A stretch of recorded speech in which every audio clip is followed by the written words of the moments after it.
Imagine dedicating your entire life, basically, to making people laugh. You become this huge icon, right? A queen of comedy. Everyone loves you. Mm-hmm. Absolutely beloved. But then there's this one moment, one scene from your biggest show, the thing you're most famous for, and you can't watch it. Not for almost 50 years. 47 years, specifically. Not even once. Midterm. Even when it's winning awards, getting all this praise, it makes you wonder what could possibly be that painful. Exactly. What could hit so hard that a legend like Carol Burnett refuses, point blank, to revisit her own work? That specific performance. It's a really powerful story, honestly, and it tells you so much about the person behind the laughter. So today, that's our deep dive. We're going to unpack the whole story behind that unwatched scene. The one from the Carol Burnett show aired back in 1977. That's the one. We're aiming to go beyond just the laughs, the famous sketches everyone remembers, the amazing costumes. Oh, the costumes were incredible. Yeah, weren't they? But yeah, we want to explore the surprising pain underneath it all, the resilience too, and the personal history that really shaped her. Right. And to do that, we've looked at quite a few sources. We've got transcripts from YouTube channels, places like The Common Psych Factor, The Unseen, Science and Stardom, Hollywood Vibe. Good stuff there. Yeah, and we've also dug into the historical records like the Carol Burnett Show Wikipedia page, just to get that broader context, the facts and figures. So the mission today is not just about what happened in that specific sketch, the Gong Show one. It's really about why. Why did it cut so deep for Carol Burnett personally? What nerve did it touch? And maybe what does her whole journey, including this, tell us about, the hidden costs of being famous, the weight of being vulnerable in public? And maybe about the strength it takes to, own your story, even when maybe the world wants to spin it differently. Exactly. Defining your own narrative. Okay, let's get into it. Because to really feel the weight of that unwatched scene, you kind of have to go way back. Back to the beginning, to Carol Burnett's early years. And let me tell you, they weren't exactly funny. No, definitely not. You're spot on there. Carol Creighton Burnett, born in San Antonio, Texas, 1933. And her childhood was steeped in hardship right from the get-go. Yeah, the sources are pretty clear. Her parents really struggled with severe alcoholism. Her father, apparently kind, but just totally unreliable. And her mother, described as beautiful but distant, really consumed by her own issues, the alcohol, a lot of resentment. It sounds like home just wasn't safe. Broken promises, empty bottles everywhere, no sense of security. I mean, can you imagine being a toddler and figuring out that, the bottle comes before the bedtime story? It's heartbreaking, and that feeling, that sense of being unwanted, it apparently stuck with her. And tragically, both parents eventually died from alcohol-related illnesses. So when their marriage finally fell apart, Carol's world did too, basically. And around 1940, her maternal grandmother, Mabel White, who she called Nanny, stepped in. Right. Nanny took her in, and this was a huge turning point. They moved to Los Angeles. But not the Hollywood dream. Right. Not at all. They ended up in this rundown, really cramped boarding house. Just a single room, shared, no heat, sometimes no toilet paper, barely enough food. It was pretty grim. And the neighbors, the sources say, were other people struggling too. Broken souls, addicts, people with mental health issues, just folks trying to survive on welfare. Yeah, surviving on about $20 a week. Which, today that's maybe $600. It puts into perspective just how extreme that poverty was. Day in, day out. Wow. But, okay, amidst all that difficulty, Nanny gave her something huge, didn't she? Unconditional love. That's the key phrase that comes up. Nanny made Carol feel like she was worth rooting for. Gave her a sense of value when the world around her was just chaos and lack. And maybe that's where the performance side starts to bubble up. As an escape. Absolutely. It's fascinating how early she started using performance, really, as a coping mechanism. I mean, she didn't have toys, stability, so imagination took over. She invented a twin sister. Not just an imaginary friend, though. This was Karen. Right, Karen. And Karen was everything Carol felt she wasn't. Confident, charming, totally unfazed by their situation. And this is the wild part. She didn't just imagine Karen. She became Karen. She'd run up the fire escape, change her clothes, do her hair differently, and come back down. And the neighbors bought it. They actually thought Karen was real. It's incredible. It wasn't just play acting. It sounds like survival. She learned two big things, didn't she? One, adults kind of want to believe in something else, some magic. Yeah, they're desperate for it. And two, she realized, even as a kid, that she could give them that magic. She had that power. Amazing insight for a child. And besides creating her own worlds, there was another escape. Movies. Saturday matinees with Nanny. For 25 cents, they could just disappear into the dark, watch Cary Grant, Bette Davis. And the contrast was so stark, right? The theater was warm, people laughed together, there was connection, glamour, everything their real life wasn't. But then the movie ends. The lights come up. And the reality hits. The sources mention them quietly stealing toilet paper from the theater bathroom because they literally couldn't afford to buy it. Wow, that detail it hits hard. It shows the poverty, but also maybe that survival instinct again, doing what you have to do. And also maybe learning to hide things, putting on a brave face, making sure nobody knew how tough things really were. That skill, that ability to perform even when things are bad, that probably fed into her later work too. It makes sense. Okay, and then there's the Tarzan yell. Ah, yes. Heard Johnny Weissmuller do it in a movie. And she was hooked. Just started mimicking it all the time, obsessively. And without even realizing it, she's training her voice, her breath control, exploring her vocal range. It's like accidental, incredibly effective vocal coaching. What started as just a kid goofing around became this signature thing later, right? A comedic tool. Totally. That yell, it's pure release, isn't it? Uninhibited. It taught her how to grab attention, how to use her whole body in performance, how to tap into that sort of fearless, childlike energy. It's amazing how those early seeds were planted. So, okay, this difficult childhood, but also this emerging performer. Yeah. It all leads towards the stage, eventually. But it wasn't exactly a straight path, was it? Not at all. Pretty accidental, actually. Initially, she wanted to be a journalist. Which was her mother's dream, right? So there was this sense of, like, obligation. Seems like it. She got into UCLA aiming for journalism, but then hit a wall. Tuition, $50. Couldn't afford it. About $600 today. Looked like the end of the line for college. And then this is like something out of a movie itself. Because this mysterious benefactor steps in. Complete stranger. Paid her tuition. She never found out who it was. With strings attached, though. Don't reveal his name. Use the money for New York specifically and pay it forward if you make it. Incredible, right? Just pure generosity that changed everything. So she's at UCLA, planning on journalism, takes an acting class just to fill a requirement. And boom, something clicks. Big time. She felt alive. Funny, powerful, not the shy, broke kid anymore. The stage just transformed her. And people noticed right away. Oh, yeah. Professors, classmates, they saw the talent, singing, acting, comedy, all rolled into one. Suddenly, journalism felt small. So she switches majors. Which is a huge leap of faith, considering where she came from. The massive risk. But it felt like, for the first time, she was really dreaming, not just trying to survive.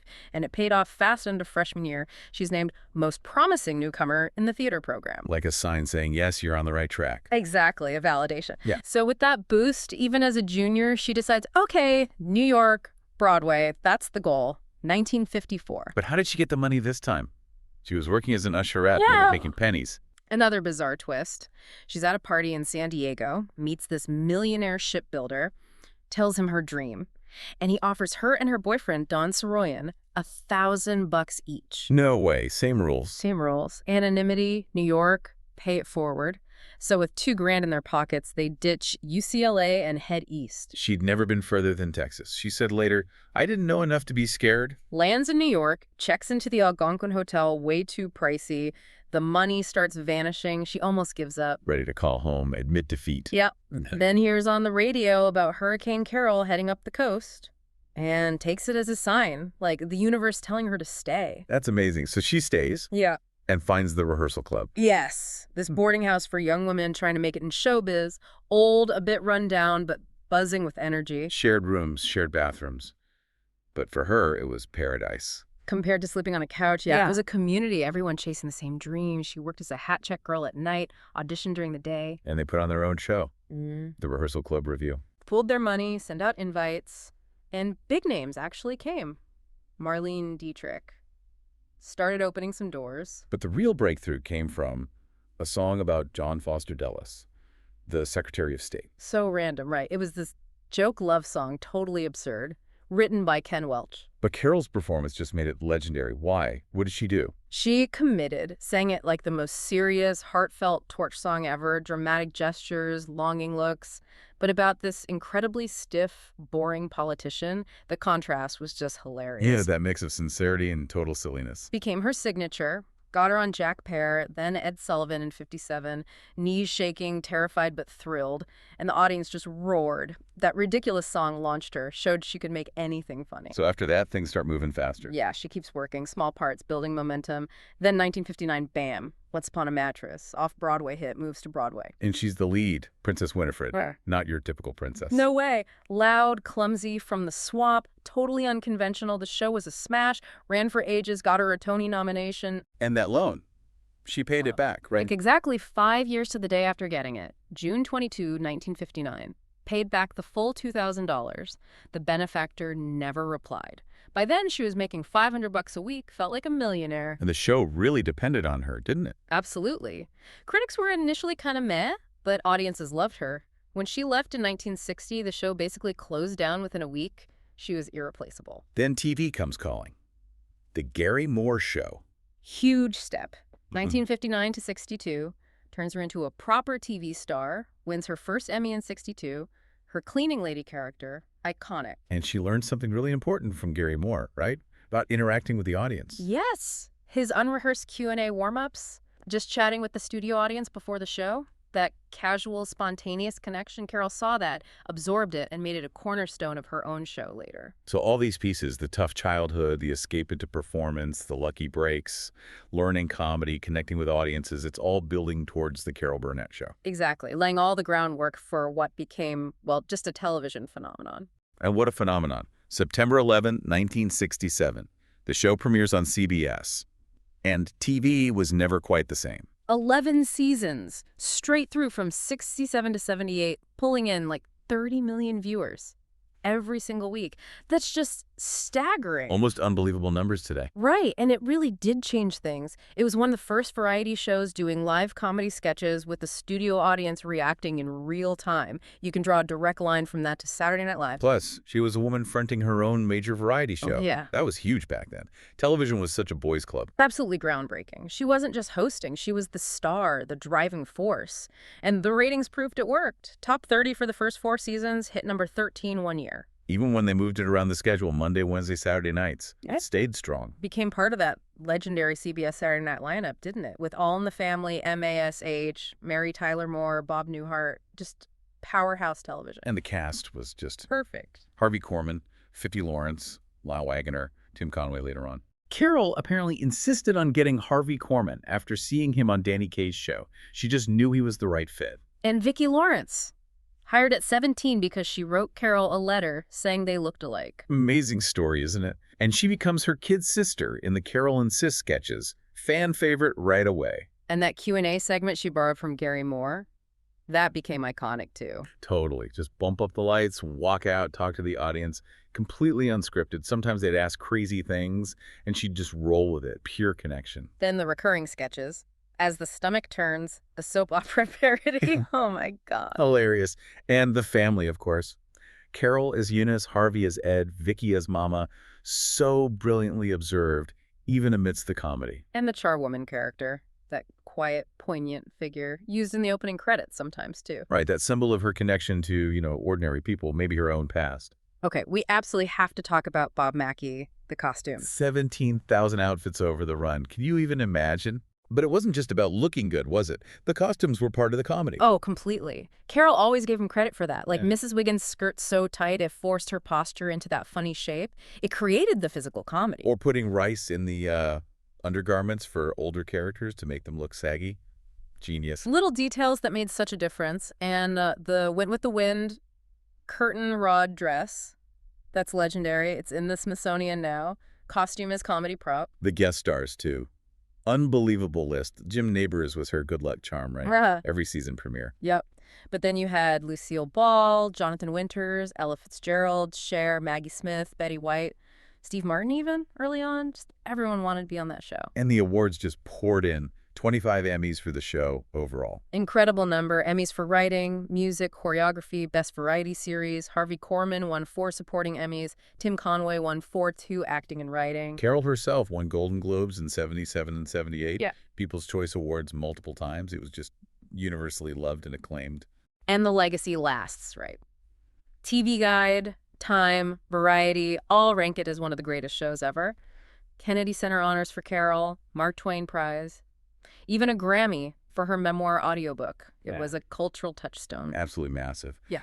But even with all that success, all that laughter, things weren't always smooth sailing behind the curtain, were they? No, the pressure was immense. Live TV week after week. And with such a tight-knit cast, personalities inevitably clashed sometimes. Cracks started to show. Sometimes those tensions actually led to funny moments on screen, Yeah. but the stress was real. Like the Harvey Korman situation. He almost quit. Yeah, season 7, he apparently got really irritable, rude during rehearsals, very unlike him. Carol finally confronted him after a taping. She did. He just said, "I'm just not happy here," and slammed his door. Yeah. So Carol pushed too far, called his agent, and fired him. Just like that. Wow. But he came back. Begged for his job back over the weekend. Carol agreed, but only if he came in Monday morning literally skipping and whistling down the hall. And he did it. He did. She burst out laughing, made him a plaque saying, "Mr. Happy-Go-Lucky."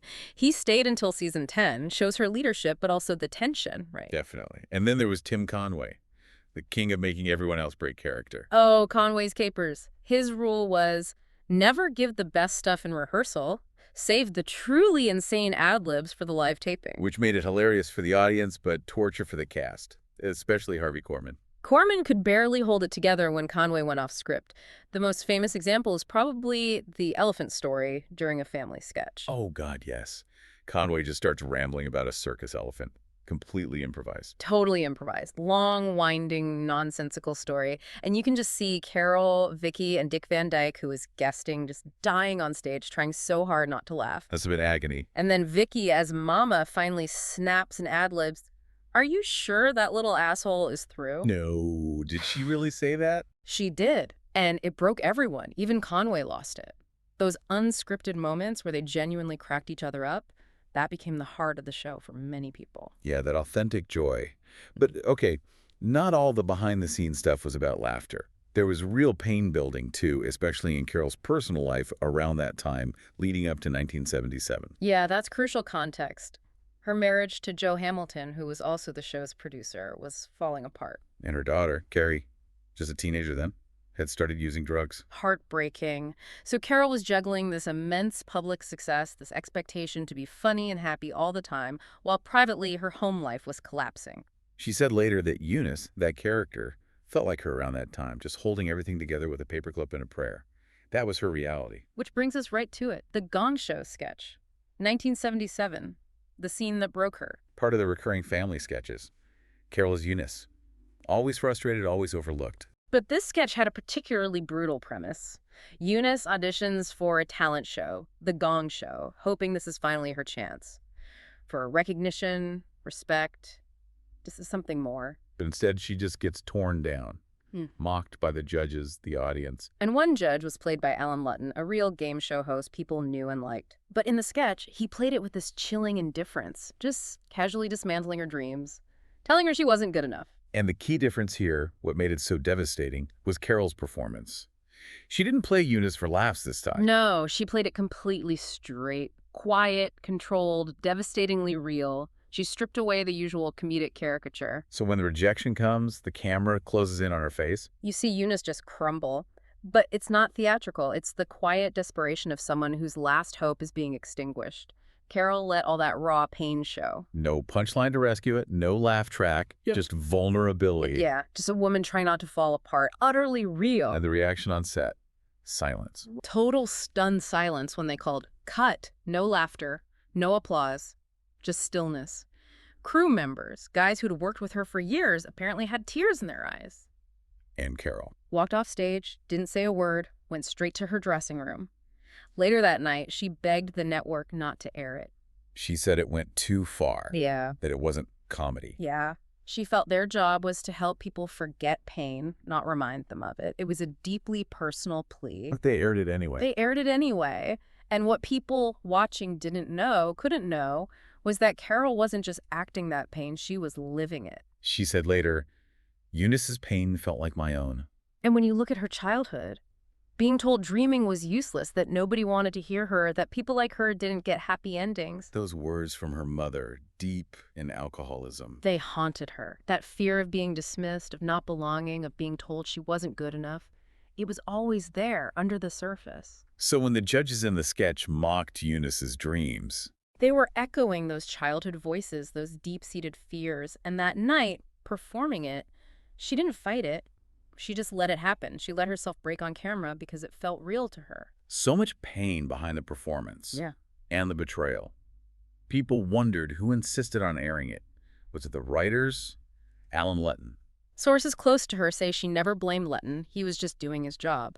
The real betrayal she felt came from someone inside her trusted circle. A network executive. Someone at CBS. That's the strong rumor. Someone senior who insisted it air despite her objections, told her it was too good to waste, talked about ratings, Emmys. Basically putting business before her very real pain. Exactly. She never named him publicly. But years later, supposedly told a friend he was the man who turned heartbreak into a punchline. Wow.